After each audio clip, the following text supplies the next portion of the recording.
YouTube पर दोस्तों से और लगभग हर टीचर से आपने एग्जाम के इन आखिरी दिनों में एक ही एडवाइस सुनी होगी। बस दबा के पीवाईक्यू सॉल्व कर लो, आराम से जेआरएफ क्लियर हो जाएगा। और इसी एडवाइस को मानकर अगर आप इस वक्त दिन में 50 या 100 पीवाईक्यू सॉल्व कर रहे हो, क्वेश्चंस पढ़कर ऑप्शन टिक कर रहे हो और पिछले आंसर्स की देखकर अपना स्कोर कैलकुलेट कर रहे हो, तो मैं आज आपको एक कड़वा सच बताने वाला हूँ। आप एक्चुअल में अपना जेआरएफ से दूर जा रहे हो। आपको लग रहा है कि आप पढ़ाई कर रहे हो, पर आप एक्चुअल में अंदर एक फॉल्स कॉन्फिडेंस बिल्ड कर रहे हो। होता क्या है, आपने क्वेश्चन पढ़ा, ऑप्शन ए टिक कर लिया, पीछे बुक घुमाई, आंसर की में बी लिखा था। आपने 2 लाइन का सॉल्यूशन पढ़ा, दिमाग में बोला ओ अच्छा ये मिस्टेक थी, और तुरंत नेक्स्ट क्वेश्चन पर आगे बढ़ गए। इसे पढ़ाई नहीं, खुद को धोखा देना कहते हैं। सीएसआई नेट लाइफ साइंस के पेपर में एनटीए कभी डायरेक्ट क्वेश्चन रिपीट नहीं करता, तो सिर्फ सही आंसर टिक करके उसे याद करके आपको क्या लगता है एग्जाम में वो सेम क्वेश्चन छपकर आ जाएगा? बिल्कुल नहीं। जब मैं प्रिपरेशन कर रहा था तो मुझे वो ऑल इंडिया रैंक चाहिए थी, तो एक पॉइंट के बाद मैंने पीवाईक्यू को सॉल्व करना पूरी तरह बंद कर दिया था। उसकी जगह मैं एक रिवर्स इंजीनियरिंग मेथड लगाना शुरू कर दिया, जहां मैं एक सिंगल पीवाईक्यू से 4 नए क्वेश्चन तैयार करता था। आज इस वीडियो में मैं आपको वही मेथड सिखाने वाला हूं कि जो इन आखिरी दिनों में आपके मार्क्स को एक्चुअली बूस्ट करेगा। पूरा ध्यान यहाँ रखना, क्योंकि आज के इस पीवाईक्यू बुक को देखने के बाद आपका पूरा नज़रिया बदलने वाला है। सबसे पहले ये समझते हैं कि एनटीए पेपर बनाता कैसे है, और ये ए, बी, सी और डी ट्रैप आखिर है क्या, जिसमें 95% बच्चे फंस जाते हैं। ज़्यादातर स्टूडेंट को के दिमाग में एक इल्यूजन ऑफ रिपीटेशन होता है। उन्हें लगता है कि अगर मैं 10 साल के पीवाईक्यूज लगा दिए तो एग्जाम में 5 से 10 क्वेश्चन तो सेम टू सेम दिख ही जाएंगे।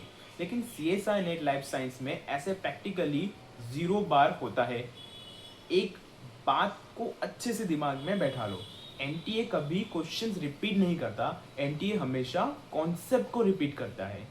होता क्या है, जब आप किसी पीवाईक्यू को सॉल्व करते हो, मान लो आपने क्वेश्चन पढ़ा और उसका सही आंसर ऑप्शन बी है, आप बी पर टिक लगाते हो और खुश हो जाते हो, और बाकी के 3 ऑप्शंस ए, सी और डी को पूरी तरह से इग्नोर कर देते हो। यहीं पर आप एनटीए के सबसे बड़े ट्रैप में गिर जाते हो। आपको लगता है कि वो बाकी के 3 ऑप्शंस वहां सिर्फ जगह भरने के लिए थे। एनटीए के पेपर सेटर उन्हें इंटेंशनली वहां रखते हैं। वो ऑप्शंस उन कॉन्सेप्ट और उन टॉपिक्स से उठाए गए होते हैं जो इस वक्त एग्जामिनर के रडार पर है। और सच्चाई ये है कि अगले साल अगले अटेम्प्ट का नया क्वेश्चन उन्हीं इग्नोर किए हुए ए, सी और डी ऑप्शन के बेस पर फ्रेम किया जाएगा। इसीलिए जब आप सिर्फ सही आंसर पर फोकस करके अगले क्वेश्चन पर भाग जाते हो, तो आप एक्चुअल में उस पीवाईक्यू की 75% वैल्यू और अगले एग्जाम का पॉसिबल क्वेश्चन वहीं डस्टबिन में डाल देते हो। सिर्फ आंसर टिक करना इस वक्त टाइम का सबसे बड़ा वेस्टेज है। तो अगर सॉल्व नहीं करना तो पीवाईक्यू के साथ आखिर करना क्या है, वो देखते हैं। मैंने कहा था कि पीवाईक्यू सॉल्व करना बंद करो, उसका मतलब ये नहीं है कि अभी आखिरी दिनों में आपको क्वेश्चंस के सिर्फ आंसर नहीं निकालने हैं, आपको हर क्वेश्चन का एनालिसिस करना है। इसका एग्जैक्टली मतलब क्या है वो देखते हैं। जब आपके सामने कोई पीवाईक्यू आता है और आप देखते हो कि उसका आंसर ऑप्शन बी है, ग्रेट, आंसर मिल गया। लेकिन आपकी असली पढ़ाई उस ऑप्शन बी पर खत्म नहीं होती, वहां से शुरू होती है एक्चुअली। अब तुरंत अगले सवाल पर मत भागो, वहां रुको और बचे हुए ऑप्शन ए, सी और डी पर फोकस करो।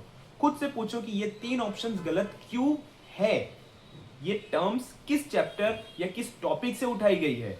एक रियल एग्जांपल से समझते हैं। मान लीजिए आप सेल बायोलॉजी के एक क्वेश्चंस को देख रहे हो जो एपोप्टोसिस पर बेस्ड है। अगर आंसर में कैप्सेस दिया है जो कि ठीक है, लेकिन गलत ऑप्शन में लिखा है P53 रेटिनोब्लास्टोमा प्रोटीन, तो उस वक्त आपका दिमाग क्लिक करना चाहिए, अरे ये P53 और रेटिनोब्लास्टोमा तो ट्यूमर सप्रेसर जीन है और सेल साइकिल के रेगुलेटर्स है। तुरंत वहीं पर अपनी नोटबुक खोलो, सिर्फ 2 मिनट में अपना रिवीजन करो कि इसका एक्चुअल फंक्शन क्या है। इसका रिलेशन इस कैप्सिस और एपोप्टोसिस से कैसे है वो निकालो। जब आप इस रिलेशन को ढूंढोगे तब आपको उसका कनेक्शन पता चलेगा और इस कनेक्शन के थ्रू आपकी एक और थियरी डेवलप होगी, आपका प्रेजेंस ऑफ माइंड इंक्रीज होगा और आप हर टॉपिक को कोरिलेट कर पाओगे और यही कोरिलेशन आपको अगले पार्ट सी के क्वेश्चंस को सॉल्व करने में काम आएगा। जब आप एक क्वेश्चन को इस तरह से खोल कर देखते हो तो आप सिर्फ एक क्वेश्चन सॉल्व नहीं कर रहे हो, आप एक्चुअल में 4 अलग अलग हाई यील्ड टॉपिक्स को एक ही जगह रिवाइज कर रहे हो। एनटीए चाहे अगले साल एपोप्टोसिस पूछे या सेल साइकिल, पर हर चीज के लिए तैयार हो आप। इसे कहते हैं एक ट्रू एस्पिरेंट की तरह पढ़ना। अब जब आप ऑप्शंस को एनालिसिस करना शुरू कर दोगे तो मैं आपको वो आखिरी ट्रिक बताता हूं जिससे आप एग्जाम हॉल में पेपर देखकर कहोगे ये क्वेश्चन तो मैंने पहले ही प्रिडिक्ट कर लिया था। जब आप क्वेश्चंस और ऑप्शंस एनालाइज कर रहे होते हो तो उस इंफॉर्मेशन को हवा में नहीं छोड़ना। एक अलग नोटबुक लो, जो भी पीवाईक्यू आप एनालाइज कर रहे हो उसका कोर कॉन्सेप्ट उस डायरी में नोट डाउन कर लो। इसके लिए एक एग्जांपल से समझ लीजिए। मान लीजिए आप यूनिट 1 बायोकेमिस्ट्री का एक पीवाईक्यू देख रहे हैं जिसमें रामाचंद्रन प्लॉट के अंदर अल्फा हेलिक्स के फाई और साई एंगल्स पूछे गए हैं। आपने उसे अपनी डायरी में नोट कर लिया। अब यहाँ पर एक नॉर्मल स्टूडेंट की तरह मत सोचो, एक एग्जामिनर की तरह दिमाग लगाओ।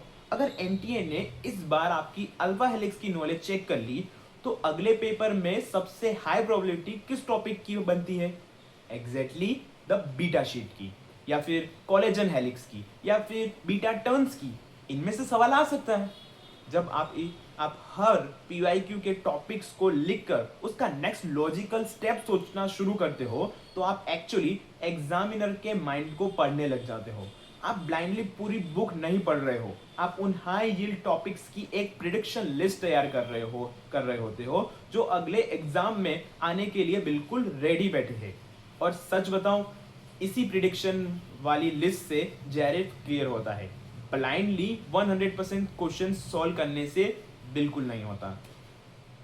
वीडियो के आखिर में मैं बस आपको एक सबसे जरूरी रिमाइंडर देना चाहता हूँ।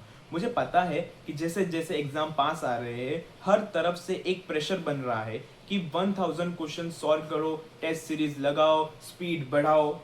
प्लीज इस नॉइस को अपने दिमाग से शट डाउन कर लो। एग्जाम क्लियर करने का एक ही यूनिवर्सल रूल है, क्वालिटी ओवर क्वांटिटी। दिन में 100 एमसीक्यूज ब्लाइंडली सॉल्व करके उनके आंसर टिक करके अगले दिन उन्हें भूल जाने से लाख गुना बेहतर है कि आप सिर्फ दिन में 20 पीवाईक्यू उठाओ पर उस 20 पीवाईक्यूज के ऐसी गहराई में एनालिसिस करो कि वो 80 नए और क्लियर कॉन्सेप्ट सिखा कर जाए। यही छोटी सी मेंटल शिफ्ट आपके नेगेटिव मार्किंग को 0 कर देगी और आपका जेआरएफ सिक्योर कर देगी। तो अब आते हैं कि आज का आपका माइक्रो टास्क क्या है जो आपको अपने डर से बाहर निकालेगा। अभी अपनी पीवाईक्यू बुक उठाओ, उसमें से कोई भी रैंडमली 5 क्वेश्चन लो और सिर्फ 5 और उसके 4 ऑप्शंस को एनालिसिस करो। पता लगाओ कि वो 15 गलत ऑप्शंस कहाँ है, वो किस टॉपिक से आए हैं और उनका एक्चुअल रोल क्या है। डरिए मत, आपने पिछले महीनों में बहुत मेहनत की है, बस अब उस मेहनत को स्मार्ट तरीके से यूज करना है। पढ़ाई करते रहिए, सब्सक्राइब कीजिए अगर आप इस एग्जाम को क्लियर करना के एक्चुअल अनफिल्टर साइंटिफिक तरीके को सीखना चाहते हो। किताबें बंद कीजिए, मॉक टेस्ट खोलिए and stop acting like a student, start operating like a researcher, and I will see you in the next video. All the very best.